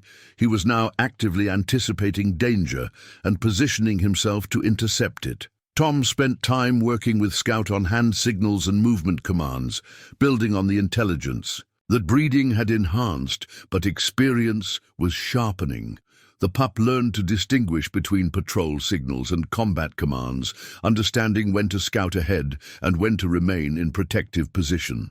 "He's not just smart," Tom told Elena as they watched Scout practice silent movement through the house. "He's tactical. Someone bred him to understand complex operations, which makes him invaluable as a partner," Elena replied. "But it also makes him irreplaceable to the people who created him.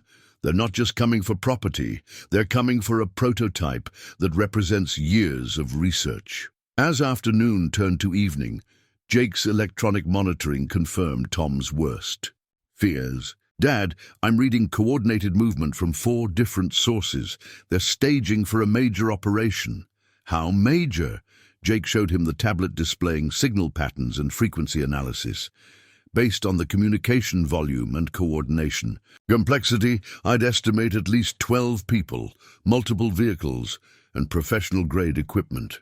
This isn't just a recovery mission, it's an assault." Tom studied the data, his military experience helping him understand the implications. They're not planning to negotiate, they're planning to eliminate witnesses and recover their property by force. "Which means we need to get everyone out of here now," Sarah said, her legal training shifting into crisis mode.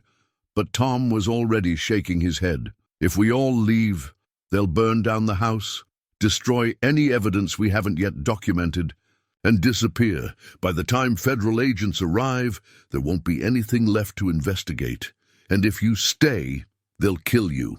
"Maybe, but they'll have to work for it, and that gives law enforcement time to respond." Tom looked around the room at his family. "This is the only way to ensure they face justice for what they did to Martha." Elena stepped forward, her professional composure cracking slightly.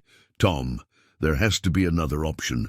You're talking about suicide." "I'm talking about using the skills I was trained for, about making a stand on ground I know better than anyone alive." Tom's voice carried the quiet confidence of a man who'd made his choice. "Scout and I have advantages they don't expect. We're going to make them pay for every foot of my property they try to take." As his family prepared for departure, Tom conducted a final weapons check with the methodical thoroughness of a soldier preparing for combat. Each weapon was cleaned, loaded, and positioned at strategic locations throughout the house.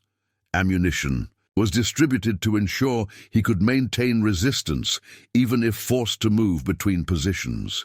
Scout had assumed sentry duty by the front windows, his enhanced senses monitoring approaches that human perception couldn't detect. Occasionally, he would alert Tom to sounds or scents that suggested reconnaissance activity, confirming that the property was already under surveillance. "They're watching us," Tom told Jake as they finished the final equipment checks. "I know. I'm reading electronic signatures from observation posts on 3 sides of the property." "Good. That means they're predictable. They're following standard protocols for this kind of operation." Tom's battle plan was elegantly simple. Use Scout's intelligence and mobility to conduct harassment operations while falling back through prepared positions. The goal wasn't to win a conventional battle, but to delay the opposition long enough for law enforcement to arrive and preserve evidence long enough for prosecution. Sarah approached her father as the family prepared to leave, her eyes bright with unshed tears. "Dad, I love you, and I'm proud of what you're doing even though I'm terrified." "I love you too, sweetheart. Take care of those grandchildren for me." Jake embraced his father with the fierce intensity of men who understood they might never see each other again. "I should stay. You need backup. I need you to protect your sister and her kids. That's more important than anything else. Elena was the last to say goodbye, carrying the evidence that might bring justice for Martha and freedom for countless animals. Tom, Scout is more than just intelligent. He's bonded to you in ways that transcend normal animal behavior. That bond is your greatest asset. As if understanding the conversation, Scout moved to Tom's side, pressing against his leg with the solid reassurance of partnership. His yellow eyes reflected not just loyalty, but a kind of grim determination that seemed almost human. After his family departed, Tom and Scout conducted a final perimeter check, noting the positions of the surveillance teams and calculating their response times. The traffickers were professional, but they were operating on unfamiliar ground against an opponent who'd spent 30 years learning every detail of this terrain. "Well, partner," Tom said as they returned to the house, "it's just us now. Think we can give them a fight they'll remember?" Scout's response was a low growl that carried the promise of violence, not the mindless aggression of a frightened animal, but the controlled menace of a predator that had chosen its battleground. As darkness fell across the Texas countryside, Tom made his final preparations. Weapons positioned, communications established with law enforcement, escape routes planned, and contingencies prepared.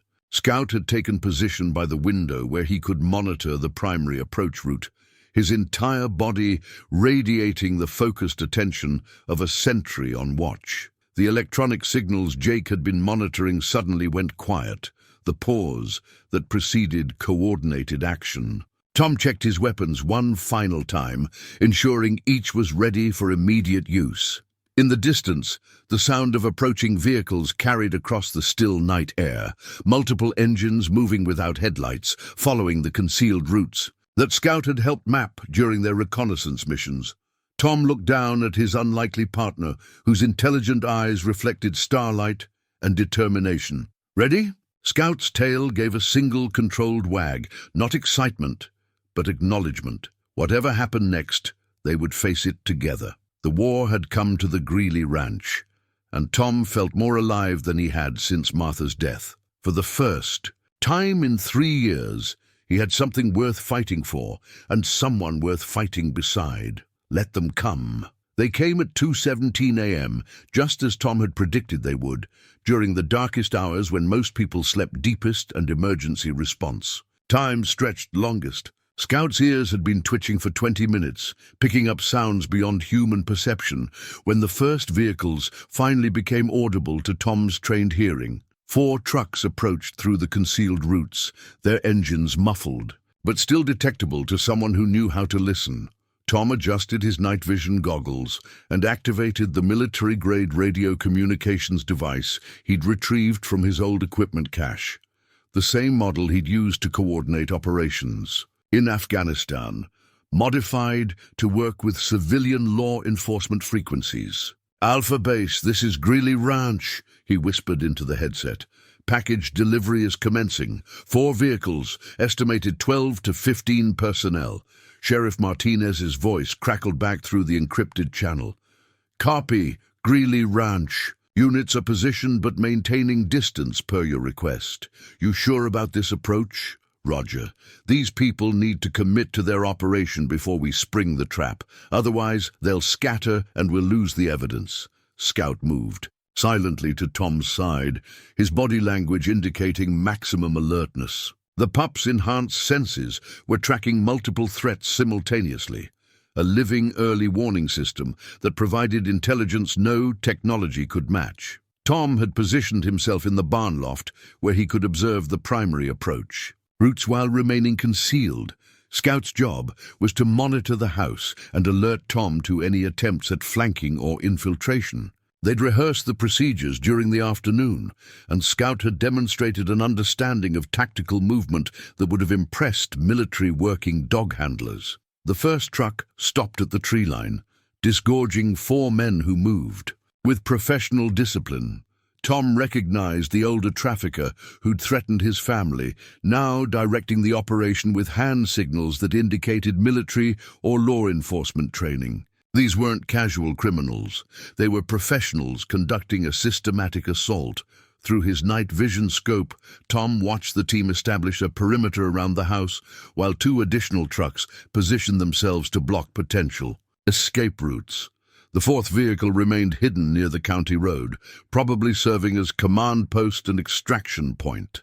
"Professional setup," Tom murmured into his radio. "These people know what they're doing." "Copy. Still maintaining overwatch?" "Affirmative." "Let them commit fully before we respond." The assault team moved toward the house with textbook precision. Two-man teams providing mutual cover while advancing through concealment.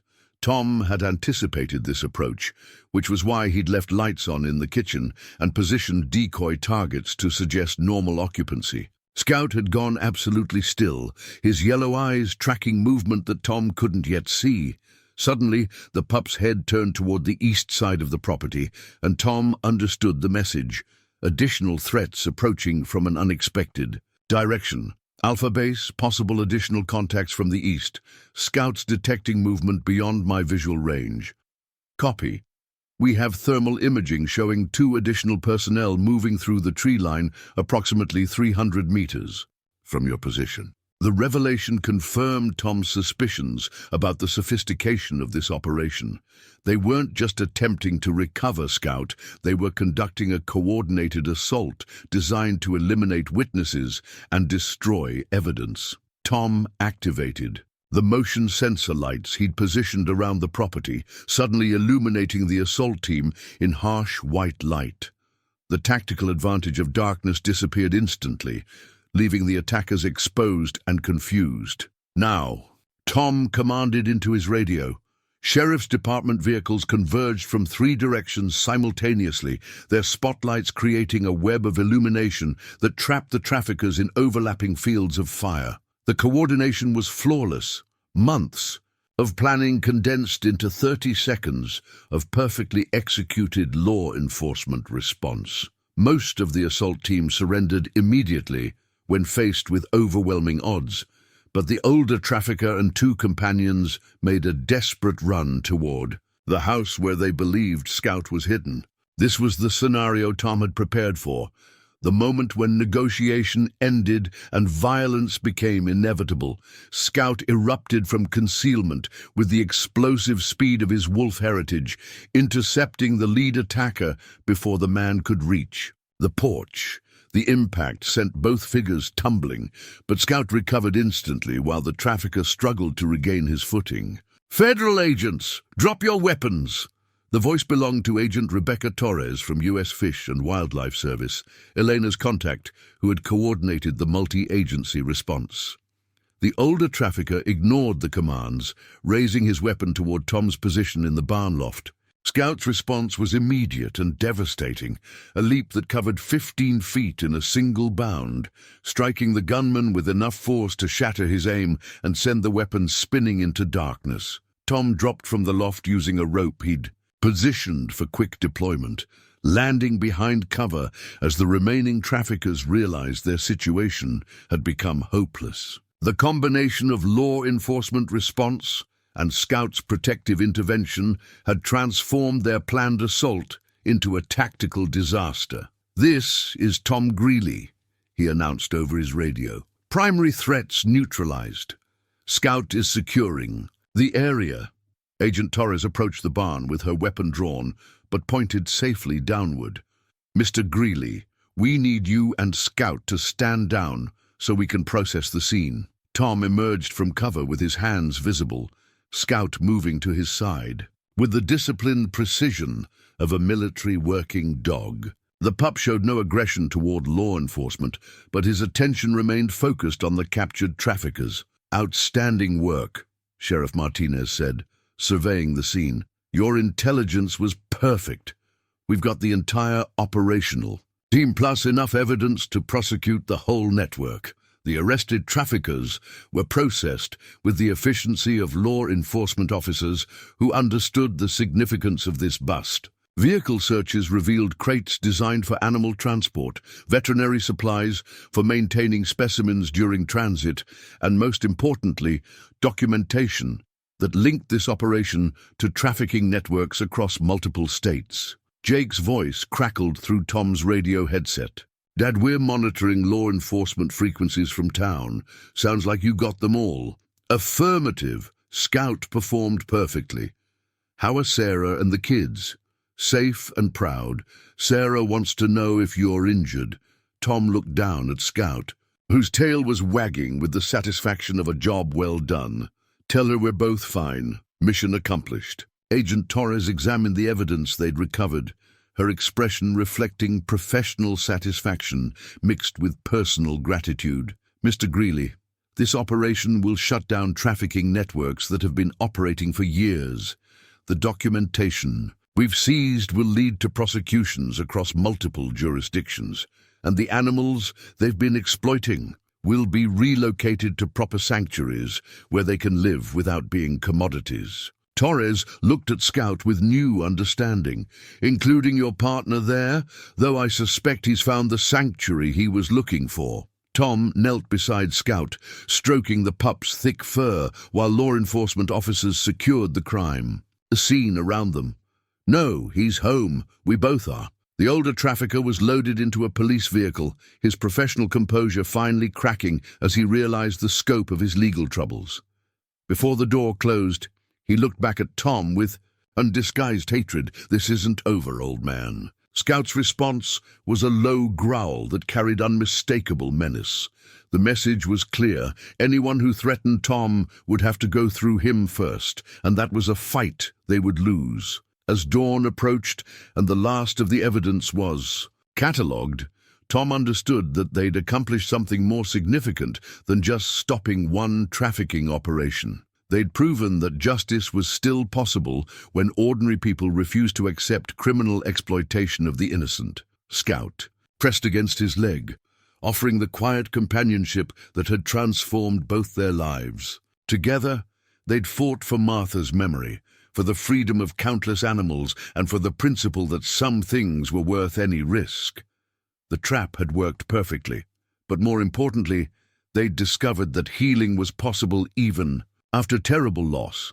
Sometimes it just required finding something worth fighting for and someone worth fighting beside. Just as Tom began to believe the crisis was over, the older trafficker, identified by Agent Torres as Marcus Kellerman, a former military contractor with connections to international wildlife smuggling, made his desperate final play. While being loaded into the police vehicle, Kellerman managed to slip his restraints using techniques that spoke to professional training in escape and evasion. In one fluid motion, he overpowered the transporting officer, seized the man's service weapon, and turned toward Tom with the cold determination of someone who had nothing left to lose. "You destroyed everything I built, old man," Kellerman snarled, raising the pistol. "If I'm going down, you're coming with me." Time slowed with the crystalline clarity that Tom remembered from combat. Every detail sharp and immediate, every option calculated in the space of a heartbeat. He was too far from cover, too exposed to avoid the shot, and Kellerman was too experienced to miss at this range. Scout moved before Tom could even process the threat. The pup launched himself across 20 feet of open ground with the explosive power of his wolf heritage, covering the distance in a single bound that defied the limitations of his still-healing injuries. He struck Kellerman at chest height just as the gun fired, the impact deflecting the shot harmlessly into the night sky. Both figures went down in a tangle of limbs and fury, but Scout had momentum and determination on his side. His jaws locked onto Kellerman's gun hand with the precision of a predator who understood exactly where to apply pressure, forcing the weapon to drop as the trafficker screamed in pain and rage. Tom rushed forward, his service pistol drawn and ready, but Scout had the situation under control. The pup held Kellerman immobilized with the efficient ruthlessness of a military working dog, applying just enough pressure to prevent escape without causing permanent damage. "Easy, Scout," Tom called softly. "I've got him now." Scout released his grip immediately, stepping back but remaining alert for any additional threats. It was then that Tom noticed the dark stain spreading across the pup's left shoulder. Kellerman's shot hadn't missed entirely. Scout's hit Tom called out, fear replacing tactical awareness as he knelt beside his wounded partner. Agent Torres was beside them instantly, her emergency medical training taking over as she assessed the injury. Flesh wound, but he's losing blood. We need to get him to a veterinarian immediately. Tom felt panic rise in his chest as he watched Scout's strength ebb, the pup's breathing becoming labored as shock set in. After everything they'd been through together, the thought of losing Scout to a final act of vindictive violence was unbearable. Elena's voice crackled through his radio headset. Tom, we're en route to your location with emergency veterinary supplies. Jake monitored the gunshot on police frequencies. How bad is Scout's injury? Shoulder wound, bleeding heavily, Tom reported, applying pressure with a field dressing from his tactical kit. He saved my life, Elena. Don't let him die for it. Scout looked up at Tom with those intelligent yellow eyes, and even in his weakened state, the pup managed a slight wag of his tail, reassurance that he understood the risk had been worthwhile. Tom reached into his pocket and pulled out Martha's wedding ring, which he'd been carrying since her death as a talisman against loneliness. He'd planned to be buried wearing it, but now he understood its true purpose. Slipping the ring onto his finger for the first time since the funeral, he felt Martha's presence as if she was standing beside him. You stay with us, Scout, he whispered, stroking the pup's head. Martha would never forgive me if I let anything happen to you now. As if responding to the invocation of Martha's memory, Scout's breathing steadied slightly. The bond between them had transcended simple companionship. They'd become family in the deepest sense, united by shared sacrifice and mutual protection. Sarah and Jake arrived with Elena just as law enforcement was securing the last of the evidence that would destroy the trafficking network permanently. The documentation they'd seized revealed connections to operations across the country, potentially saving hundreds of animals from exploitation and abuse. Dad! Sarah called out, running toward them despite the crime scene chaos around her. Jake was right behind her, carrying medical supplies that Elena directed him to deploy immediately. The family worked together with practiced efficiency, demonstrating that the bonds forged during their crisis had created something stronger than they'd possessed before Martha's death.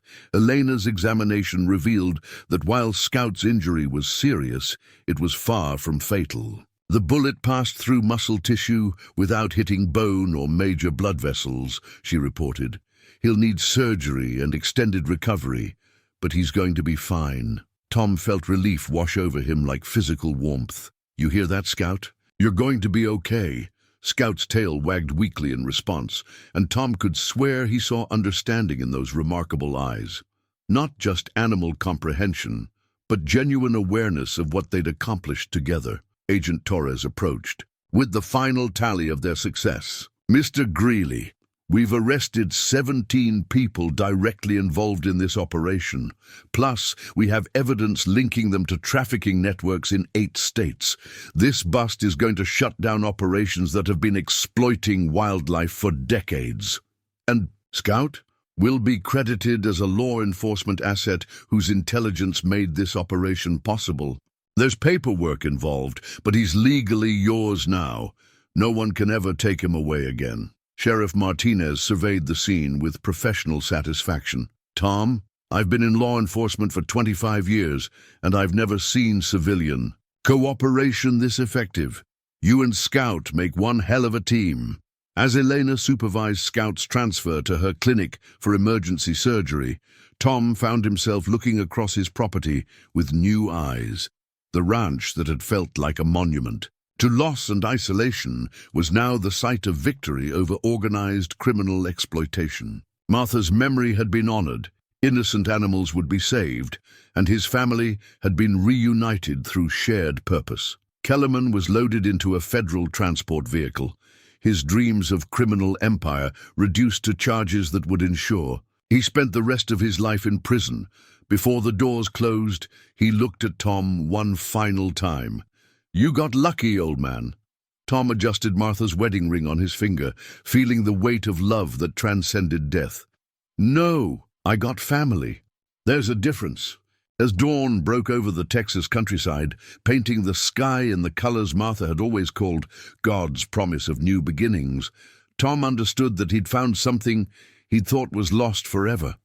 Purpose that extended beyond mere survival. Scout would recover, stronger than before and free from the exploitation that had defined his early life. The trafficking network would be dismantled, its leaders facing justice for crimes against both animals and the natural world they'd corrupted for profit. Most importantly, Tom Greeley had rediscovered that healing was possible even after devastating loss. Sometimes it just required the courage to fight for something bigger than yourself, and the wisdom to recognize that family could be found in the most unexpected places. The war was over, and for the first time since Martha's death, Tom was genuinely looking forward to tomorrow. 6 months later, Tom stood on the same porch where he'd once sat in bitter solitude, but everything had changed. The morning coffee in his hands was no longer a ritual of loneliness.